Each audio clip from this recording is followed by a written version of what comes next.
আমার বাবা আমার ঠাকুরদা ঠাকুরমার পছন্দে আমার মাকে বিয়ের পূর্বে আরও একটি বিয়ে করেছিলেন। সেই সূত্রে আমার একটা সৎ বোন ছিল, নাম ঋতুপর্ণা। আমার সৎ বোনটি থাকত আমাদের বাসা থেকে 2.5 কিলোমিটার দূরে। একদিন আমাদের বাসায় আমার সৎ বোনকে বেড়াতে নিয়ে আসলাম। তারপর এক রাতে যা ঘটল তা শোনার পর তোমাদের আত্মা কেঁপে উঠবে। তো বন্ধুরা, শেষ পর্যন্ত দেখতে থাকো। ছোট থেকে বড় হয়েছি, আজ পর্যন্ত আমি কোনোদিন বাবাকে মায়ের গায়ের উপর হাত তুলতে দেখিনি। আজ হাত তুললেন আমার মাকে। বাবা আজ মারলেন, কিন্তু মায়ের চোখে পানি নেই। রাগে দাঁতে উপর দাঁত চেপে কিটমিট করছেন। বাবার চোখ দিয়ে টলমল করে পানি পড়ছে। বাবা ভেজা গলায় বললেন, উঠতে বসতে যেই মালার খোঁটা দাও সে আজ মরে গেছে। এবার খুশি তো? এখন থেকে অন্তত আমাকে রেহাই দাও। মালা নামটা আমি আজ প্রথম শুনিনি, আগেও বহুবার মায়ের মুখে শুনেছি। মা বাবার সাথে একটু রেগে গেলেই মালার নাম ওঠে। আমি বারবার জানতে চেয়েছিলাম মায়ের কাছে, কে এই মালা? মা মুখে ভেঙচি এনে ভাষাকে বিকৃত করে বলেছিল, তোদের বাপের প্রেমিক। আমাকে বিয়ে করার আগে মালার লগে তোর বাপের সংসার ছিল। বাবা মাথা নিচু করে সেদিন আমার সামনে থেকে চলে গিয়েছিল। বোঝাই যাচ্ছে নিজের ছেলের সামনে তিনি বেশ অপমানিত হয়েছেন। বাবার জন্য আমার বড় মায়া লাগে। মায়ের এই গালি প্রতিবাদ বাবা কোনো দিন করেননি, কিন্তু আজ প্রতিবাদ করেছেন। প্রতিবাদের ভাষা ছিল সজোরে একটি থাপ্পড়। অতীতের এত বছরের রাগ বাবা একটি থাপ্পড়ে কমাতে পেরেছেন তো? আমি দুপুরের খাবার খেতে বসেছি, মা তরকারি দিচ্ছিলেন। বাবা এলেন হঠাৎ ঘরে।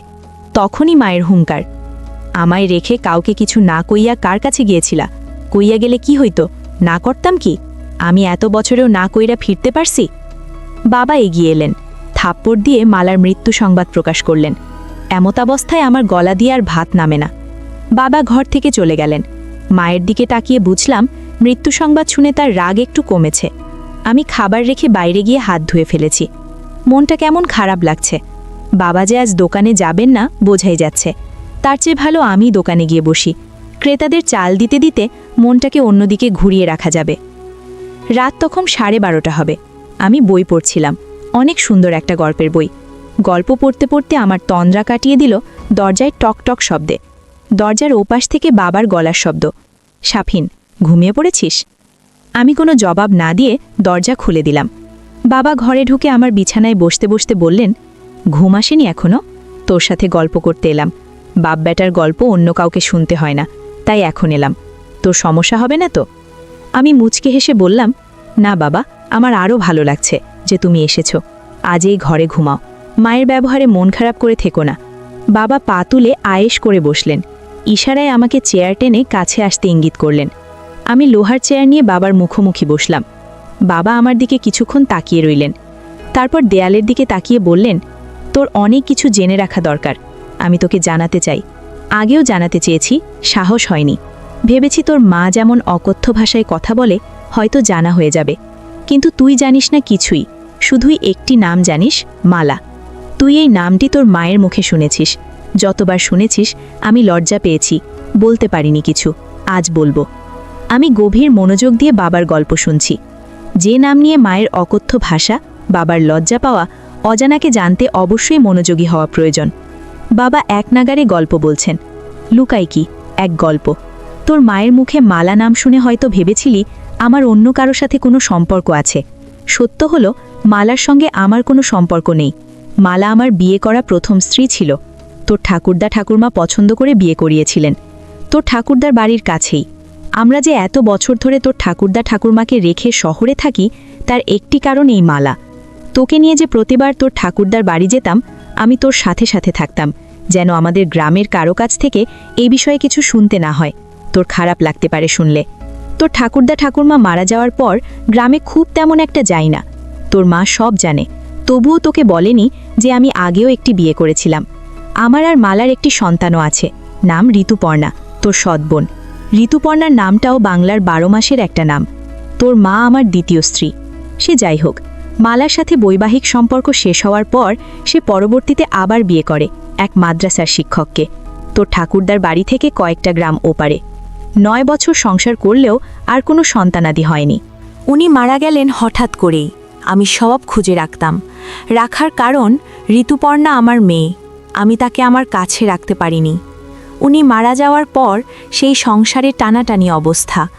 আল্লাহ আমাকে যথেষ্ট দিয়েছেন, কয়েকটা সংসার চালানোর তৌফিক দিয়েছেন। আমি প্রতি মাসেই যাই সেই এলাকায়। কাউকে দিয়ে খবর পাঠালে ঋতুপর্ণা আসে। বাবা বলে এসে জড়িয়ে ধরে, কত বায়না তার। আমি আসার সময় পুরো মাসের খরচ দিয়ে আসি ঋতুপর্ণার হাতে। তোর মা এসব জানে, আমি গোপন করি না তোর মায়ের কাছে। আমি ঋতুপর্ণার জন্মদাতা, সে আমার কাছে মেয়ে হিসাবে পাও না। আমি তাদের বলি, আমি ঋতুপর্ণার মায়ের সাথে দেখা করি না, দেখা করাটা বেমানান, কে মন্দ বলবে, তাই লোক মারফত ঋতুপর্ণাকে ডেকে আনি। আর এখন তো সরকারি কলেজে অনার্স শেষ করবে এই বছর, এখন তো কলেজে গেলেই মেয়ের সাথে দেখা করতে পারি। কিন্তু ওই যে, আমি তোর মায়ের কাছে কোনো কিছু লুকাই না। তোর মা মনে করে আমি হয়তো ঋতুপর্ণার মায়ের সাথে দেখা করি, এজন্যই রাগের মাথায় বেশ কিছু কথা শোনায়। এতে আমার খারাপ লাগে না, শুনতে শুনতে অভ্যাস হয়ে গেছে। কিন্তু বাবা, 1 মিনিট। আমি বাবাকে থামিয়ে প্রশ্ন করলাম, এত বড় জীবনের ঘটিত বিষয়টা মায়ের কাছেও লুকিয়ে রাখো, তাহলে আমি শুনলে কি সমস্যা? বাবা উত্তরে বললেন, আসলে আমি চেয়েছিলাম তুই বড় হলে সব বলবো।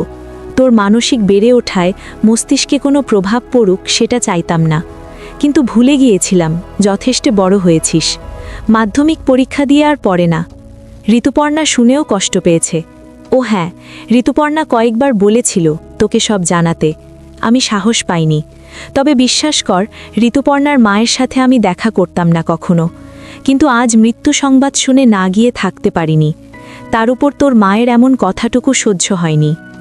আমার কোনো ভাই বোন নেই, এমন একটি আক্ষেপ ছিল সব সময়। আজ বাবার মুখে শুনলাম আমার একটি বোনও আছে, আমার বড় আপু, নাম ঋতুপর্ণা। কোনোদিন দেখিনি। বাবা দেয়ালের দিকে তাকিয়ে আছেন, চোখ দুটো জ্বলছে। মালা নামের মানুষটির জন্য বাবার চোখে পানি থাকাটা স্বাভাবিক। আমি বাবাকে প্রশ্ন করলাম, তুমি ছেড়ে দিয়েছিলে কেন বাবা? বাবা দেয়াল থেকে দৃষ্টি আমার দিকে দিলেন, একটি দীর্ঘশ্বাস ছেড়ে বললেন, যে মানুষটা দুনিয়া ছেড়ে চলে গেছে তার সম্পর্কে কিছু না বলাই উত্তম। এতটুকু জেনে নে যে আমাদের মনের মিল ছিল না। তবে বুঝতে একটু দেরি হওয়াতে কয়েক বছর সংসার টিকেছিল, পরে আর টিকেনি। ঋতুপর্ণাকেও নিয়ে গেছে, আমার কাছে কোনোভাবেই রাখতে পারিনি। জোর করলে হয়তো পারতাম, আইনে গেলে ঋতুপর্ণাকে রাখতে পারতাম, থানা পুলিশ করে কোর্টে গিয়ে। এত সব করতে ইচ্ছে হয়নি। আমি কিছু বলতে যাব তার আগেই বাবা কিভাবে যেন প্রসঙ্গ পাল্টে ফেললেন। আমাকে উদ্দেশ্য করে বললেন, নদী দিয়ে এক ট্রলার ভর্তি চাল আসার কথা, ফরিদপুর বাজারে পরিচিত পাইকারদের থেকে কিনেছি। সন্ধ্যায় আসার কথা, রাত 9টা পর্যন্ত বসেছিলাম, আসেনি। দোকানের ওদের কাছে নাম্বার আছে, সকালে আরও এগিয়ে একটু খোঁজ করিস তো, আসলে রসিদ দেবে, টাকা দিয়ে দিস। কথাটুকু বলে বাবা উঠলেন। উঠে সাথে সাথে চলে গেলেন না, একটু দাঁড়িয়ে থেকে আবার বললেন, রাত 1:30 বেজে যাচ্ছে, জেগে থাকিস না, ঘুমিয়ে পড়, সকালে দোকানে যাবি। বাবা ঘর থেকে বেরিয়ে গেলেন। আমি চেয়ার আগের জায়গায় নিয়ে এলাম। আজ আর গল্প পড়ে শেষ করা হবে না। বিছানায় গা এলিয়ে দিলাম। ঠিক 10 দিন পরে বাবা হঠাৎ মারা গেলেন। আমি দোকানে ছিলাম, খবর পেয়ে ছুটে এসেছি বাড়িতে। বাড়ি ভর্তি মানুষ। কেউ মারা গেলে পরিচিত সবাই শেষ দেখা দেখতে আসে। মা জোরে জোরে কান্না করছেন। মায়ের মুখে শুনতে পেলাম, সকালে শুধু বলেছিলেন বুকটা ব্যথা করে। মা ভেবেছেন খাওয়ার পর হয়তো এমনিতেই ব্যথা করছে, তাছাড়া ব্যথা ততটা বেশিও না। কিছু না বলে বাবা দুনিয়া ছেড়ে চলে গেলেন। আমার মাথার ওপর বটগাছের ছায়া ছিলেন। নিজেকে খুব অসহায় লাগছে। এত বড় পৃথিবীতে নিজেকে একা লাগছে। আমার 2 চোখ বেয়ে পানি পড়ছে। সান্ত্বনা দিতে এগিয়ে এলেন এলাকার কয়েকজন। মানুষের সামনে কান্না করাটা অন্য সময় হলে লজ্জাকর পরিস্থিতি হতো, কিন্তু এখন লজ্জা লাগছে না, শুধু পানি পড়ছে। একে একে সব আত্মীয় স্বজন এলো। শেষ বিদায়ের আয়োজন চলছে। কবর খুঁড়তে লোক গেছে কবরস্থানে। এরই মধ্যে এক অনুষ্ঠান চলছে শেষ বিদায়ের। বাবা মারা যাওয়ার 4 সপ্তাহ পেরিয়ে যাচ্ছে। আমি দোকানে বসে আছি। বাবার অবর্তমানে দায়িত্ব বেড়ে গেছে। হঠাৎ আমার অবচেতন মনে খানিকটা ধাক্কা লাগলো। ঋতুপর্ণা, আমার একমাত্র বোন। বাবা মরেছে, তাকে তো খবর দেওয়া হয়নি। আমার কাছে তো ফোন নম্বরও নেই, বাড়িও চিনি না কোন গ্রামে থাকে। বাবাকে শেষ দেখা হয়নি তার। এটা তো তার প্রতি আমার সবচেয়ে বড় অন্যায় হয়েছে। মায়ের কাছে কি আপুর বাড়ির ঠিকানা আছে? না, মাকে কিছু বলা যাবে না। ঠাকুরদার বাড়ির কেউ কি জানে?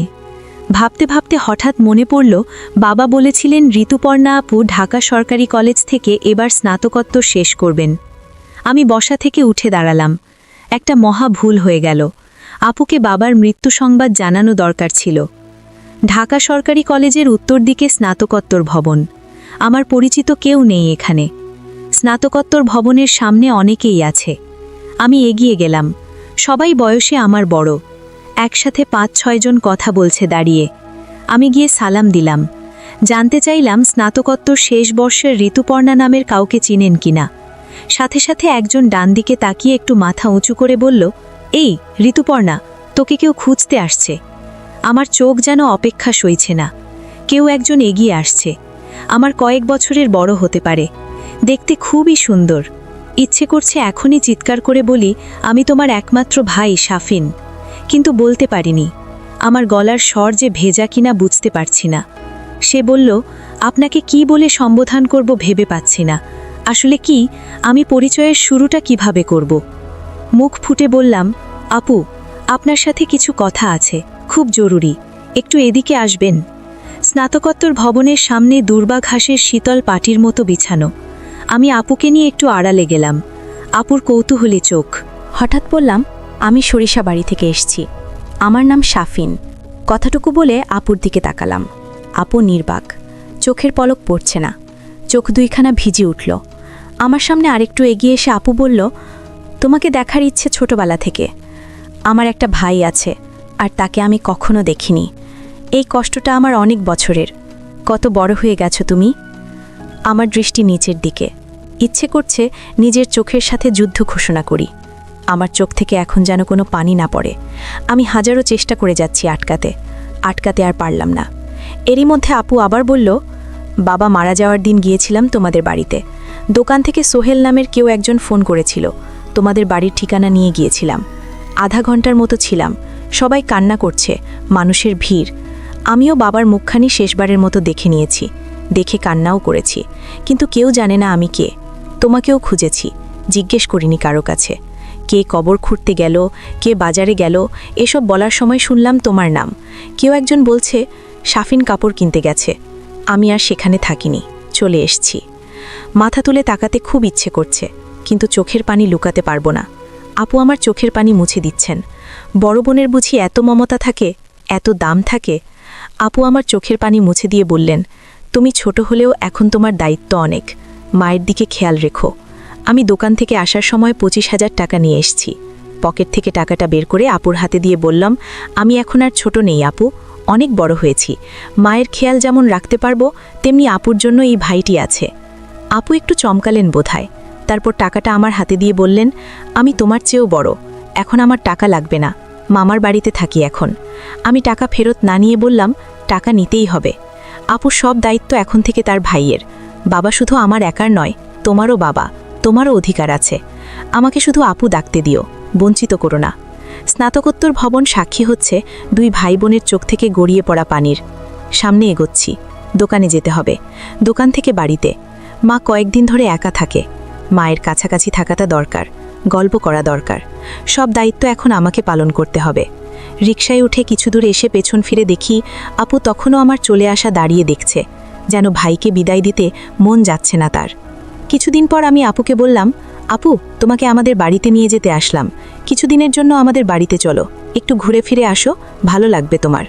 আপু বলল, আমি তোমাদের বাড়িতে গেলে তোমার মা, অর্থাৎ আমার সৎ মা, আমাকে দেখে সহ্য করতে পারবে না। আমি বললাম, আরে না আপু, কিছু হবে না, তুমি এসব কথা বাদ দিয়ে চলো আমার সাথে।